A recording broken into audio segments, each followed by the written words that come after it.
Hello അസ്സാം വലൈക്കും, എല്ലാവർക്കും ഹനാസ് കിച്ചണിലേക്ക് സ്വാഗതം. ഇന്ന് ഞാൻ 3 റെസിപ്പിയാണ് കേട്ടോ ഷെയർ ചെയ്യുന്നത്. അപ്പോൾ സിമ്പിളായിട്ട് ഉണ്ടാക്കാൻ പറ്റുന്ന ഒരു കറിയുണ്ട്, പിന്നെ ബോൾ ചിക്കൻ റെസിപ്പിയുണ്ട്, പിന്നെ ഒരു ഡെസേർട്ടും ഉണ്ട് കേട്ടോ. അപ്പോൾ നമുക്ക് വേഗം വീഡിയോയിലേക്ക് കിടക്കാം. ആദ്യം ഞാനിവിടെ ഒരു മസാലയാണ് കേട്ടോ ഉണ്ടാക്കുന്നത്. അപ്പോൾ അതിനായിട്ട് നമുക്ക് കുറച്ച് കാശ്മീരി ചില്ലി വേണം. അപ്പോൾ അതൊരു എട്ട് പീസോളം കാശ്മീരി എടുത്തിട്ടുണ്ട്. അത് നമുക്ക് വെള്ളത്തിലൊന്ന് കുതിർത്തിയെടുത്തതിന് ശേഷം മിക്സിയിലേക്ക് ഇട്ട് കൊടുക്കാം. ഇനി നമ്മളിത് വെളുത്തുള്ളി, ഒരു 10 അല്ലി വെളുത്തുള്ളി, 2 കഷ്ണം ഇഞ്ചി, ചെറിയ കഷ്ണം, ഈ ഒരു സൈസുള്ള ഇഞ്ചി എടുത്തിട്ടുണ്ട്. ഇനി മല്ലിയില എടുക്കാം. അപ്പോൾ അത് ഒരു കൈപ്പിടിയോളം എടുത്തിട്ടുണ്ട്. ഇനി ഇതിലേക്ക് ചെറിയ ഉള്ളിയാണ് കേട്ടോ വേണ്ടത്. ഒരു 15 പീസോളം എടുത്തിട്ടുണ്ട്. ഇനി പാകത്തിനുള്ള ഉപ്പും ചേർത്തിട്ട് നമുക്കിതൊന്ന് അരച്ചെടുക്കാം. അപ്പോൾ ഈ ഒരു മസാല അരച്ചിട്ട് നമുക്ക് മാറ്റി വെക്കാം. ഇനി നമ്മളിതാ ചിക്കൻ എടുത്തിട്ടുണ്ട്. ഒരു ഫുൾ ചിക്കനാണ്. ഇത് നന്നായി കഴുകിയെടുക്കണം. അപ്പോൾ ഇത് നന്നായി കഴുകിയിട്ടുണ്ടല്ലോ, അതിൻ്റെ ഒരു സ്മെല്ല് ഉണ്ടാവും. അപ്പോൾ ആ ഒരു സ്മെല്ല് മാറാൻ ഏറ്റവും നല്ലത് ഇതുപോലെ ചെറുനാരക്ക നീരോ വിനീഗറോ ഇട്ടിട്ട് ഒന്ന് കഴുകിയെടുക്കുന്നതാണ്. അപ്പോൾ ഇതിലേക്ക് നന്നായിട്ട് പിഴിഞ്ഞെടുത്തതിന് ശേഷം കുറച്ച് ഉപ്പ്, കുറച്ചൊന്നല്ല കുറച്ച് കൂടുതൽ തന്നെ ഉപ്പ് ചേർത്തിട്ട് കൈകൊണ്ട് നല്ലോണം റബ്ബ് ചെയ്യുന്ന പോലെ അങ്ങനെ ആക്കി കഴിഞ്ഞാലുണ്ടല്ലോ അതിൻ്റെ ഒരു സ്മെല്ല്, ചിക്കൻ്റെ ഒരു സ്മെല്ല് എന്തായാലും ഉണ്ടാവും ഇങ്ങനെ ഫുള്ളാക്കിയിട്ട് വെക്കുമ്പോൾ. അത് നന്നായി കഴുകിയിട്ട് വൃത്തിയാക്കി കഴുകിയെടുക്കണം. അപ്പോൾ കഴുകിയെടുത്ത ചിക്കൻ ഉണ്ടല്ലോ, ഇത് നന്നായി കഴുകിയ ശേഷമുള്ളതാണ്. ഇനി നമ്മളിത് ഈ ഒരു കത്തി കൊണ്ട് ഇതുപോലെ ഹോൾസ് ആക്കി കൊടുക്കാം. അപ്പോൾ ഇങ്ങനെ ആക്കുമ്പോൾ മസാല എല്ലാം ഉള്ളിലോട്ട് പിടിച്ച് കുറച്ച് നല്ലൊരു ഉപ്പെല്ലാം പിടിക്കാൻ വേണ്ടിയിട്ടാണ്. ഇനി ഒരു ബൗളിലോട്ട് നമ്മൾ ഈ ഒരു മസാല ഇട്ട് കൊടുക്കാം. അപ്പോൾ ഇത് നല്ലോണം അരിഞ്ഞെടുത്തിട്ടുണ്ട്. അപ്പോൾ ഈ ഒരു മുളക് നന്നായിട്ട് അരച്ച് എടുക്കണം. ഇനി നമ്മൾക്കിതിൽ പൊടികളായിട്ട് മഞ്ഞൾപ്പൊടി, ഒരു 1/2 ടീസ്പൂൺ മഞ്ഞൾപ്പൊടി, 1.5 ടേബിൾ സ്പൂണോളം മല്ലിപ്പൊടി ചേർത്തിട്ടുണ്ട്. പിന്നെ ഗരം മസാലയാണ്, അത് 1 ടീസ്പൂൺ ചേർത്തിട്ടുണ്ട്. ഇനി നമ്മളിതിലേക്ക് ഫെനൽ സീഡ്, പെരിഞ്ജീരകം ഉണ്ടല്ലോ, പെരിഞ്ജീരകത്തിൻ്റെ പൊടി 1 ടീസ്പൂണോളം ചേർത്തിട്ടുണ്ട്. ഇത് വറുത്ത് പൊടിച്ച് വെച്ച് കഴിഞ്ഞാൽ നല്ല ഫ്ലേവറായിരിക്കും. അപ്പോൾ ഈ ചിക്കനും ബീഫ് അങ്ങനത്തെ എല്ലാം അധികം ഞാൻ യൂസ് ചെയ്യുന്നത് തന്നെ. അതിലേക്ക് കുറച്ച് ചെറുനാരങ്ങ നീരും, പിന്നെ ഞാനൊരു തക്കാളി, ഒരു വലിയ ഒരു തക്കാളി എടുത്തിട്ടുണ്ട്. ഈ ഒരു തക്കാളി നമ്മൾ മസാല അരച്ചെടുക്കുന്ന സമയത്ത് അതിൻ്റെ കൂടെ അരച്ചെടുക്കാനും പറ്റും, അല്ലെങ്കിൽ ഇതുപോലെ സെപ്പറേറ്റ് ആയിട്ട് എടുത്താലും മതി. എന്നിട്ട് നമ്മളിത് ഈ ഒരു ചിക്കന് ഇതിലോട്ട് ഇട്ട് നന്നായിട്ട് ആ മസാല അതിലേക്ക് പിടിപ്പിച്ചെടുക്കണം.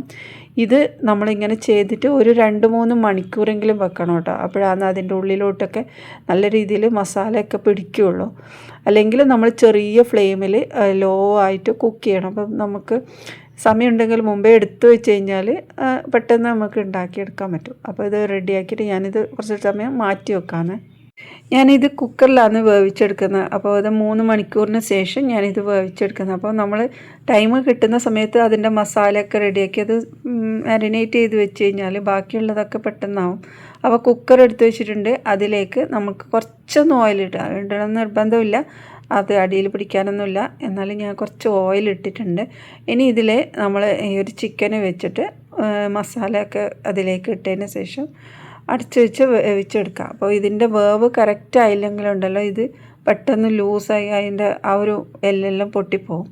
അപ്പോൾ ഓരോ ചിക്കൻ്റെ വേവ് അനുസരിച്ചിട്ട് നമ്മളിത് വേവിച്ചെടുക്കണം. ചെറിയ ചിക്കനാണെങ്കിൽ കുറച്ച് വേവിച്ചാൽ മതി. ഞാനിവിടെ ഒരു വിസിലടിച്ചതിന് ശേഷം ചെറിയ ഫ്ലെയിമിലിട്ടിട്ട് ഒരു 10 മിനിറ്റ് വെച്ചതാണ്. അപ്പോൾ ഇത് റെഡി ആയിട്ടുണ്ട്. ഇനി നമ്മൾക്ക് ഇതൊന്ന് പാനിലോട്ട് മാറ്റിയിട്ട് നമുക്ക് ചെറുതായിട്ടൊന്ന് ഫ്രൈ പോലെ ആക്കിയെടുക്കണം. നല്ലോണം വറ്റിച്ചെടുക്കുന്നെങ്കിൽ അതായിരിക്കും നല്ലത്. അപ്പോൾ നിങ്ങൾക്ക് എങ്ങനെ വേണമെങ്കിലും ചെയ്യാം. ഒന്നെങ്കിൽ മസാല നല്ലോണം ചൂടാക്കിയിട്ട് നല്ലോണം കുറുകിയ സമയത്ത് ചിക്കൻ ഇടാം, അല്ലെങ്കിൽ ഇതുപോലെ ചിക്കനും മസാലയും ഒരുമിച്ച് എടുത്തിട്ട് ഇതൊന്ന് തിളപ്പിച്ച് വറ്റിച്ചെടുക്കണം. അതാണ് നമുക്ക് വേണ്ടത്. അപ്പോൾ ഇതിലേക്ക് കുക്കറിലുള്ള ബാക്കിയുള്ള മസാല, ഗ്രേവി, അങ്ങനെയുള്ള എല്ലാ സംഭവം ഇടാം. ഇനി നമ്മൾ നേരത്തെ മിക്സാക്കി വെച്ച ഇതുണ്ടല്ലോ മസാലേൻ്റെ കുറച്ച് ബാക്കി ഉണ്ടായിരുന്നു, അപ്പോൾ അതും ഇതിലേക്ക് ഇട്ടിട്ടുണ്ട്. ഇനി നമ്മളിത് നല്ലോണം വറ്റിച്ചെടുക്കണം. ചിക്കൻ്റെ എല്ലാ ഭാഗത്താക്കുക. ചിക്കന് സൈഡ് തിരിച്ച് മറിച്ചിട്ട് എല്ലാം ഇട്ടിട്ടുണ്ട് കേട്ടോ. അപ്പോൾ അത് ഇതിലേക്ക് എടുക്കാൻ വിട്ടുപോയി. ഇനി ഞാൻ ഇതിലോട്ട് കുറച്ച് കൂടുതൽ തന്നെ മല്ലിയില ചേർത്തിട്ടുണ്ട്, പിന്നെ കറിവേപ്പിലയും കൂടി ചേർക്കാം. അപ്പോൾ ഇത് നല്ല വറ്റി വന്നിട്ടുണ്ട്. ഈ ഒരു സമയത്ത് നമുക്ക് മാറ്റിയെടുക്കാം. അപ്പോൾ ഇത് നല്ല ടേസ്റ്റാണ് കേട്ടോ. ഇതിൻ്റെ ഈ ഒരു ഗ്രേവി തന്നെ മതി പത്തിരി, പൊറോട്ട, ചപ്പാത്തി, അതിൻ്റെ കൂടെയൊക്കെ അടിപൊളി കോമ്പിനേഷനാണ് കേട്ടോ.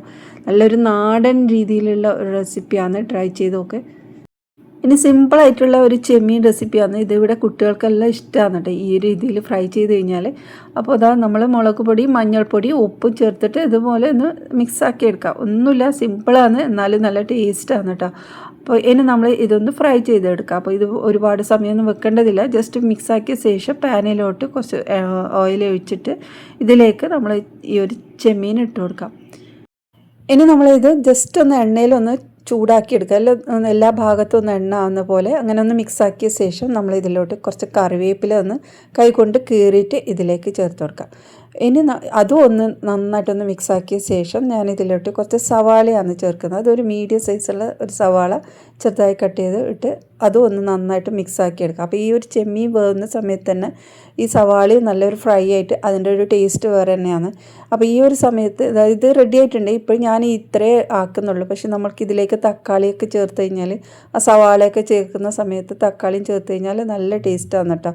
അപ്പോൾ അത് ഒരു വേറെ തന്നെ ടേസ്റ്റാണ്. ഞാനിവിടെ ഫ്രൈ പോലെ തന്നെ ആക്കിയെടുത്തത്. നമുക്ക് ഗ്രേവി വേണമെങ്കിൽ എല്ലാം ഒരുമിച്ച് ഇട്ട് ഒന്ന് വേവിച്ചെടുക്കാനേ ഉള്ളൂ. ഞാനധികം സ്നാക്കിൻ്റെ വീഡിയോ ഇടുന്നതുകൊണ്ട് തന്നെ ഇതുപോലെ കറികൾ റെസിപ്പി ആണെങ്കിലും ഡെസേർട്ടിൻ്റെതൊക്കെ ഇടുന്നത് വളരെ കുറവാണ് കേട്ടോ. അപ്പോൾ ഞാനിത് ഇട്ടിട്ടുണ്ട്. അപ്പോൾ നിങ്ങൾക്ക് ഇഷ്ടമാകുന്നുണ്ട്, എങ്ങനെയാണ് നിങ്ങളുടെ അഭിപ്രായം എന്നുള്ളത് ഒന്ന് കമൻറ്റിലൂടെ അറിയിക്കണം കേട്ടോ. അപ്പോൾ ഞാനിവിടെ 1 ടേബിൾ സ്പൂണും ബട്ടർ എടുത്തിട്ടുണ്ട്. ഇതിലേക്ക് ഒരു 1/4 കപ്പോളം വൈറ്റ് ചോക്ലേറ്റ് ഇട്ട് ജസ്റ്റ് ഒന്ന് മെൽട്ടാക്കി എടുക്കുക. അപ്പോൾ ഇത് റെഡി ആയിട്ടുണ്ട്. ഞാനിവിടെ നമ്മൾ പിസ്താഷ്യൂ ക്രീം ഉണ്ടല്ലോ അത് ഉണ്ടാക്കിയെടുക്കുകയാണ് അപ്പോൾ അതിനായിട്ടൊരു 1/4 കപ്പിൽ കുറച്ച് കൂടുതലായിട്ട് പിസ്ത എടുത്തിട്ടുണ്ട്. അതിലേക്ക് നമ്മൾ ഈ വൈറ്റ് ചോക്ലേറ്റ് ഇട്ട് ഒന്ന് നന്നായിട്ട് അരച്ചെടുക്കേണ്ടതാണ്. അപ്പോൾ വൈറ്റ് ചോക്ലേറ്റ് ഇട്ട് കഴിഞ്ഞാൽ നല്ല ടേസ്റ്റാണ് കേട്ടോ. അപ്പോൾ ഈ പഞ്ചസാരേനേക്കാളും ഇതായിരിക്കും ഒന്നും കൂടെ നല്ലത്. ഇനി ഇതിലോട്ട് കുറച്ചൊന്ന് ഓയിൽ ചേർക്കുന്നുണ്ട്. ഇനി ഇത് അരച്ചെടുക്കുക. അപ്പോൾ ഓയിലിന് പകരമായിട്ട് ബട്ടർ തന്നെ യൂസ് ചെയ്താലും മതി. അപ്പോൾ ഇതുപോലെ ആയിട്ടുണ്ട്. നന്നായി അരിഞ്ഞിട്ടൊന്നുമില്ല, നല്ല കട്ടിയിൽ തന്നെ ആയിട്ടുണ്ട്. ഇനി നമ്മൾക്ക് ഇതിലോട്ട് കുറച്ച് പാലും കൂടെ ഒഴിച്ചിട്ട് ഒന്നും കൂടെ അരച്ചെടുക്കാം. ഇനി നമ്മളിത് നന്നായിട്ടൊന്ന് അരച്ചെടുക്കണം. അപ്പോൾ ഇത് നല്ലോണം അരഞ്ഞെങ്കിലാണ് നല്ലൊരു കളർ ഉണ്ടാകുന്നത്, നല്ല ഗ്രീൻ കളർ ഉണ്ടാവും. അപ്പോൾ ഇതുപോലെ റെഡി ആയിട്ടുണ്ട്. ഇനി നമുക്കിത് മാറ്റി വെക്കാം. ഇനി ഞാനിതാ കുനാഫ എടുത്തിട്ടുണ്ട്. ഇത് നമുക്ക് ഇങ്ങനെ വാങ്ങാൻ കിട്ടുന്നതല്ലേ, നമുക്കിത് ഫ്രീസറിൽ ഞാനിത് ഫ്രോസൺ ആക്കി വെച്ചിട്ടുണ്ടതാണ്. അതുകൊണ്ട് നമുക്ക് ഒരുപാട് നാൾ സൂക്ഷിച്ച് വെക്കാൻ പറ്റും, പെട്ടെന്നൊന്നും കേട് വരില്ല കേട്ടോ. അപ്പോൾ ഇത് ഒന്ന് കൈകൊണ്ട് ജസ്റ്റ് ഒന്ന് ഇങ്ങനെ ലൂസാക്കി എടുക്കാം. അപ്പോൾ ഇതുപോലെ ഒന്ന് എല്ലാം വിട്ട് വന്നിട്ടുണ്ട്. ഇനി നമുക്കൊരു ബൗളിലോട്ട് മാറ്റി കൊടുക്കാം. ഞാനിതിലേക്കായിട്ട് കുറച്ച് ബട്ടർ എടുത്തിട്ടുണ്ട്. ഒരു 100 ഗ്രാമെങ്കിലും നമുക്ക് ബട്ടർ വേണം. അപ്പോൾ അത് നമുക്കൊന്ന് മെൽട്ടാക്കി എടുക്കണം. മെൽട്ടാക്കിയ ശേഷം നമുക്ക് ഇതിലേക്ക് ഒഴിച്ചു കൊടുക്കാം. ഇനി കൈകൊണ്ട് തന്നെ എല്ലാ ഭാഗത്തേക്ക് ആക്കിയിട്ട് നമ്മൾക്ക് ഏത് പാത്രത്തിലാണ് സെറ്റാക്കുന്നത് അതിലേക്ക് ഇട്ട് ഒന്ന് നല്ലോണം പ്രസ്സാക്കി എടുക്കണം കൈകൊണ്ട്. നമ്മൾ ഉണ്ടാക്കിയ കുനാഫ ഫുള്ളായിട്ട് നമ്മൾ ഇതിൽ ഇടണ്ട, നമ്മൾ 2 ലെയർ ആക്കിയിട്ടാണ് ഇടുന്നത്. അപ്പോൾ ഇതിലേക്ക് പകുതി ഇട്ടിട്ട് ഇതുപോലെ നന്നായി പ്രസ് ചെയ്ത് ഷേപ്പാക്കി വെക്കാം. ഇനി നമ്മൾക്ക് ഇതിലോട്ട് ഒരു ക്രീമാണ് വേണ്ടത്. അപ്പോൾ അതിനായിട്ട് നമുക്ക് പാനിലോട്ട് 2 കപ്പോളം പാൽ ഒഴിച്ച് കൊടുത്തിട്ടുണ്ട്. സ്റ്റൗ ഓണാക്കുന്നതിന് മുമ്പ് തന്നെ നമ്മൾ ഇതിലേക്ക് ചേർക്കുന്ന എല്ലാ പൊടികളും ചേർത്തിട്ട് മിക്സാക്കിയ ശേഷമാണ് കേട്ടോ അത് കുക്ക് ചെയ്യുന്നത്. അപ്പോൾ ഇതിലേക്ക് ഞാൻ കോൺഫ്ലോർ ആണ് ആദ്യം ചേർത്തത്. അതൊരു 4 ടേബിൾ സ്പൂണോളം ഇട്ടിട്ടുണ്ട്. ഇനി നമ്മൾ ഫ്രഷ് ക്രീം എടുക്കുന്നത്. അപ്പോൾ നമ്മൾ കുക്കിങ്ങിനെല്ലാം യൂസ് ചെയ്യുന്ന ആ ഒരു ക്രീം എടുത്താൽ മതി. അതൊരു 3 ടേബിൾ സ്പൂണോളം എടുത്തിട്ടുണ്ട്. ഇനി നമുക്കിതിലേക്ക് കണ്ടൻസ് മിൽക്ക് ചേർത്ത് കൊടുക്കുക. അതൊരു 1/4 കപ്പോളം എടുത്തിട്ടുണ്ട്. അപ്പോൾ ഓവറായിട്ട് മധുരം ഞാൻ ഇതിലേക്ക് ചേർക്കുന്നില്ല. ഇതിൽ ലാസ്റ്റ് നമ്മൾ ഉണ്ടാക്കി കഴിഞ്ഞാലും നമുക്കൊരു ഷുഗർ സിറപ്പ് ഇതിലേക്ക് ഒഴിക്കാറുണ്ടല്ലോ. അപ്പോൾ അതെല്ലാം കൂടി ആകുമ്പോഴത്തേക്ക് ഇതിൻ്റെ മധുരം ബാലൻസ് ആവും. നിങ്ങൾ നല്ല മധുരം വേണമെന്നുണ്ടെങ്കിൽ ഇതിൽ കുറച്ച് കൂടുതൽ തന്നെ കണ്ടൻസ് മിൽക്ക് ഇടുക. അപ്പോൾ കണ്ടൻസ് മിൽക്ക് മാത്രമല്ല ഞാനിതിലേക്ക് പഞ്ചസാരയും കൂടി ചേർക്കുന്നുണ്ട്. അപ്പോൾ ഇത് നന്നായി മിക്സാക്കിയ സമയത്ത് നന്നായി ഫ്ലെയിം അത് ഓണാക്കി അതൊന്ന് ജസ്റ്റ് ഒന്ന് കുറുകുന്ന സമയത്താണ് ഞാൻ ഷുഗർ ചേർക്കുന്നത്. ഒരു 3 ടേബിൾ സ്പൂൺ ഷുഗറും ചേർത്തിട്ട് ഒന്നുകൂടെ മിക്സാക്കി എടുക്കാം. ഇനി ഇത് നന്നായി മിക്സാക്കിയ ശേഷം നമുക്കിതൊന്ന് കുറുക്കിയെടുക്കണം. നല്ലോണം കട്ടിയാക്കാൻ പാടില്ല, ഹൽവ പോലെ അത്രയും ടൈറ്റാക്കാൻ പാടില്ല, കുറച്ചൊരു ലൂസിൽ തന്നെയാണ് വേണ്ടത്. അപ്പോൾ അതെല്ലാം റെഡിയായ സമയത്ത് നമുക്കിതിലേക്ക് കുറച്ചൊന്ന് മൊസറല്ല ചീസും കൂടി ചേർത്തിട്ട് ഒന്നുകൂടെ മിക്സാക്കി എടുക്കാം. അപ്പോൾ ഇത് റെഡി ആയിട്ടുണ്ട്. ഇത് നമ്മൾ ഫ്ലെയിം ഓഫ് ആക്കിയിട്ട് ആ ചൂടോട് കൂടിയിട്ട് അത് മെൽറ്റ് ആയിട്ടുണ്ടാവും. ഇനി നമ്മൾ ഇത് കുനാഫയുടെ മുകളിലോട്ട് ഒഴിച്ചു കൊടുക്കാം.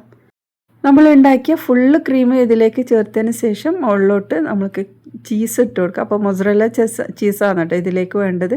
അത് തന്നെ വേണം. ഇനി അതെല്ലാം കുറച്ച് കൂടുതൽ തന്നെ ഇട്ടതിന് ശേഷം അതിൻ്റെ മുകളിലോട്ട് നമ്മൾ നേരത്തെ ഉണ്ടാക്കിയ ആ ഒരു പിസ്താൻ്റെ ക്രീം ഉണ്ടല്ലോ, അത് ഉണ്ടെങ്കിൽ അത് ചേർത്ത് കൊടുക്കുക. ഈ ഒരു പിസ്താൻ്റെ ക്രീമും കൂടി ചേർത്തതിന് ശേഷം ബാക്കിയുള്ള കുനാഫയുടെ ഡോവും കൂടി ഇതിൻ്റെ മുകളിലോട്ട് വെച്ചിട്ട് നമുക്ക് നല്ലൊരു ഷേപ്പാക്കി എടുക്കാം. അപ്പോൾ സ്പൂണോട് നന്നായിട്ട് പ്രസ് ചെയ്ത് കൊടുത്താൽ തന്നെ മതിയാവും കേട്ടോ. ഓവറായിട്ട് പ്രസ് ചെയ്യേണ്ട, നമ്മൾ ഇതിൻ്റെ ക്രീമെല്ലാം പുറത്തായി പോകും. അപ്പോൾ അതുകൊണ്ട് ഓവറായിട്ട് ഇതാക്കണ്ട, ജസ്റ്റ് സ്പൂണോട് ഒന്ന് ഷേപ്പാക്കി എടുത്താൽ മതി. അപ്പോൾ ഇത് നമ്മൾ ഇനി ഓവണിലല്ല കേട്ടോ, നമ്മൾ സ്റ്റൗ ടോപ്പിൽ വെച്ചിട്ടാണ് ബേക്ക് ചെയ്യുന്നത്. നമുക്കിത് ഓവണിൽ വെച്ചിട്ടും ചെയ്യാൻ പറ്റും. അപ്പോൾ ഇത് തിരിച്ചു മറിച്ച് ഇട്ട് കഴിഞ്ഞാൽ തന്നെ നല്ല റെഡി ആയിട്ട് കിട്ടും. ചെറിയ ഫ്ലെയിമിൽ വെച്ചിട്ടാണ് നമ്മളിത് വേവിച്ചെടുക്കേണ്ടത്. അപ്പോൾ ഇത് റെഡിയായ സമയത്ത് ഒരു ഭാഗം വെന്ത സമയത്ത് നമുക്കിത് തിരിച്ചിട്ടും കൂടി വേവിക്കണം.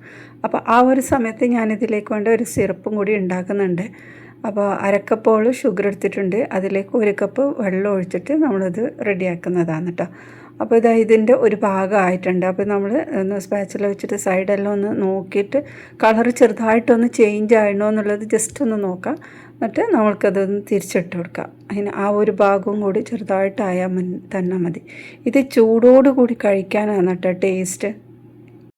അപ്പോൾ ഇത് റെഡി ആയിട്ടുണ്ട്. ഇനി നമ്മൾക്ക് പാത്രത്തിലോട്ട് മാറ്റി കൊടുക്കാം. അപ്പോൾ നമ്മുടെ ഷുഗർ സിറപ്പും റെഡി ആയിട്ടുണ്ട്.